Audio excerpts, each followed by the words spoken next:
열왕기상 21장 1절에서 10절까지 말씀을 살펴보도록 하겠습니다. 아람과의 두 번의 전쟁에서 전적인 하나님의 도우심으로 인해 승리한 아합은 승리의 공로를 가로채고 베나닥과 조약을 맺음으로 불순종하였습니다. 그로 인해 아합은 선지자로부터 자신의 죽음에 대한 예고를 듣고 근심하고 답답한 마음으로 사마리아로 돌아오게 됩니다. 오늘 본문은 사마리아로 돌아온 그 후회로 시작합니다. 아합의 행동이나 심령의 변화에 대해 성경이 언급하지 않는 것을 보면 전에 있었던 일들을 잊어버린 것으로 보여집니다. 이스라엘 별궁 근처에는 이스라엘 사람 나봇의 포도원이 있었습니다. 나봇이라고 하는 이름의 뜻은 열매들이라고 하는 의미로 싹트다에서 유래하였습니다. 아마도 그의 아버지가 이름을 지어주며 하나님께서 허락하신 생업에 충실하여 풍성한 열매를 맺기를 기대했던 것 같습니다. 아합은 왕으로서 많은 재산을 소유하고 있었지만 자기 왕궁에 가까이 있는 나봇의 포도원이 매우 탐이 났습니다. 아합은 나봇에게 내 포도는 내 왕궁에서 가까우니 내가 채소밭으로 가꾸고 싶으니 달라라고 합니다. 그 대신 내가 더 좋은 포도원을 줄 것이요 내가 원한다면 그 값을 돈으로 주겠다라고 합니다. 아합의 제안이 어떻게 보이십니까? 오늘날의 눈으로 보면 아무런 문제가 없어 보입니다. 더 좋은 포도원을 주거나 그 값을 지불한다고 하니 정당한 거래로 보여집니다. 그런데 뜻밖에도 나봇은 왕의 제안을 단칼에 거절합니다. 내 조상들에게 물려받은 재산을 왕에게 주는 것은 여호와께서 금하실 일이다라고 대답합니다. 포도원이 조상이 물려준 유산이요 여호와께로부터 받은 삶의 터전이다라고 고백하고 있는 것입니다. 나봇의 거절은 핑계가 아니라 하나님의 말씀에 대한 경외함 때문입니다. 나봇의 대답은 유산으로의 땅이 얼마나 중요한지를 알려주고 있습니다. 첫째, 땅의 주인은 하나님입니다. 하나님께서는 이스라엘의 각 지파와 부족별로 땅을 유산으로 주심으로 각 가정에게 삶을 지탱할 기본적인 삶의 터전으로 기업을 주셨던 것입니다. 두 번째로 땅은 하나님과 이스라엘 백성 사이의 언약관계에 기초합니다. 나봇이 내 조상의 유산이라고 하는 표현을 3절과 4절에 반복하여 사용하므로 포도원은 조상 대대로 물려준 하나님의 기업이요 자신 또한 잘 지켜서 후손에게 물려줘야 할 책임이 있음을 고백하고 있는 것입니다. 셋째, 분배받은 땅을 보존하기 위해서는 하나님의 명령에 대한 순종과 헌신이 요구됩니다. 그래서 나봇은 여호와께서 금하실지로다 왕께 줄 수 없다라고 하며 하나님의 명령을 굳게 붙잡고 순종하였던 것입니다. 나봇에게 포도원이 조상 대대로 지켜온 신앙의 표현이라면 나에게는 무엇이 신앙의 표현입니까? 또 우리는 우리 자손들에게 대대로 물려주고 싶은 것은 무엇입니까? 나봇의 인생을 움직이게 하는 힘은 하나님의 말씀이었습니다. 말씀이 모든 것을 판단하고 선택하는 것의 기준이었습니다. 그는 더 많은 땅, 더 많은 보상에 따라 움직이지 않았습니다.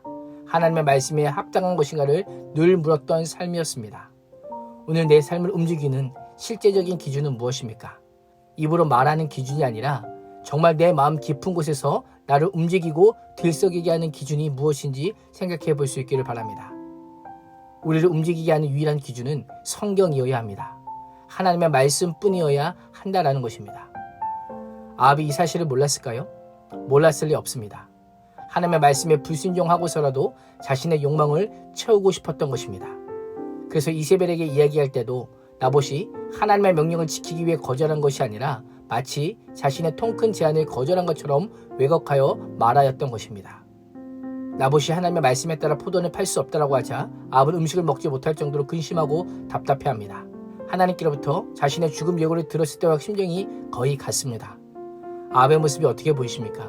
자신이 하고 싶은 일이 수포로 돌아가면 일의 원인과 결과를 헤아리기보다는 감정적으로 반응합니다.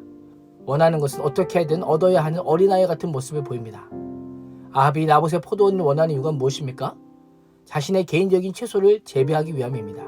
무조건 있어야 되는 것이 아니라 있어도 되고 없어도 되는 것입니다. 한 나라의 왕이 국민과 나라를 위해 근심하는 것이 아니라 한 사람의 밭을 탐내다가 근심하고 있습니다. 우리가 정말 갖고 싶은 것은 무엇입니까? 정말 필요해서 갖고 싶은 것입니까? 아니면 있어도 되고 없어도 되는데 있으면 좋기 때문에 갖고 싶은 것입니까? 있어도 없어도 그만인 것에는 아합처럼 끙끙거리고 앓고 있지 않습니까? 우리에게 정말 끙끙 앓아야 하는 것은 복음이요 진리임을 기억해야 합니다.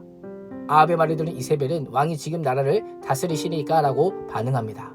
시단의 공주였던 이세벨은 왕이 이 백성의 소유를 마음대로 하지 못해 끙끙거리는 것을 이해할 수 없었던 겁니다. 이세벨은 내가라고 하면서 자신이 나봇의 포도를 빼앗아 왕에게 주겠다라고 하며 구체적인 계획이 담긴 편지를 아합의 이름으로 써서 도장을 찍고 나봇과 같은 성에 사는 장로들과 귀족들에게 보냅니다. 편지의 내용은 성내의 금식을 선포하고 나봇을 백성들 가운데 높이 앉히는 겁니다.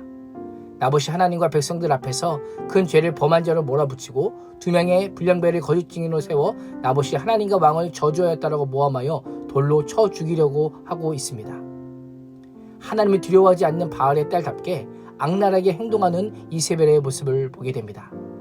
오늘 말씀에 등장하는 새 인물, 철없고 탐심이 가득한 아합, 법 없는 여인 이세벨, 하나님의 말씀 앞에 사로잡힌 나봇.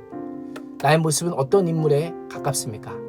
오늘 하루도 하나님께서 우리에게 주신 믿음의 유산인 성경을 삶의 기준 삼아 매일 말씀에 따라 조율되는 복된 인생이 될 수 있기를 주님의 이름으로 축복합니다. 기도하겠습니다. 하나님, 아합의 탐심이 이세벨의 간교한 계획을 통해 구체화됨을 보게 됩니다. 욕심이 잉태한즉 죄를 낳고 죄가 장성한즉 사망을 낳는다는 말씀을 기억하며 오늘도 하나님의 말씀에 따라 조율되는 인생 되게 하여 주시옵소서. 예수님의 이름으로 기도합니다. 아멘.